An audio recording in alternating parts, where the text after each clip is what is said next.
Hey, how's it going? I'm Alex. Welcome to my gym. And today we're going to take a look at this set of gym floor mats that this brand sent to me for this video. I have my own one here, but I kind of wanted to extend it a little bit more and put it under my treadmill as well, and probably under that kind of bean bag over there. I don't know yet, but I do know that I want to extend it right there. So that's why having this, it's really cool. You can cover a total of 48 feet with this more than 0.5 inches thickness. Is actually pretty thick and really resistant. I've been using this one, which is the same thickness, and it's really resistant for jumping jacks or squats or just dropping some heavy stuff as well. That is pretty cool. And it comes with 24 by 24 tiles, and my cat is making an appearance. I don't know why, but I love this one. So let's actually set it up. Not in there, I'm gonna do that later, but I want to show you how thick these ones are and how resistant these ones are as well. Okay, check it out. You can see how thick these ones are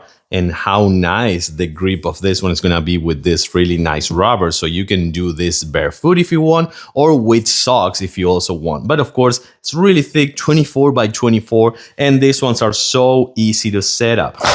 Again, super easy. Just check this out. The only thing you will have to do is just put it on top of it one, and just a little bit of smashing, just like this, and these are all set. You're gonna just repeat for each one of these ones, and then you will create that really nice and big floor that you want for your gym. Also, if you don't want to go just with the corners, like for example doing this, and if you want to go just like this, for example, you can do that as well. I don't recommend that, but you can see that you can do it as well, just create a shape. But of course, doing it as is recommended is gonna be the best thing. Again, just having this one as your floor gym, it is just phenomenal. I'm gonna create that extra floor that I need. These ones are super resistant, big and thick, 48 feet total, 12 total tiles, 24 by 24, and really easy to install. What can I say? These are just fantastic.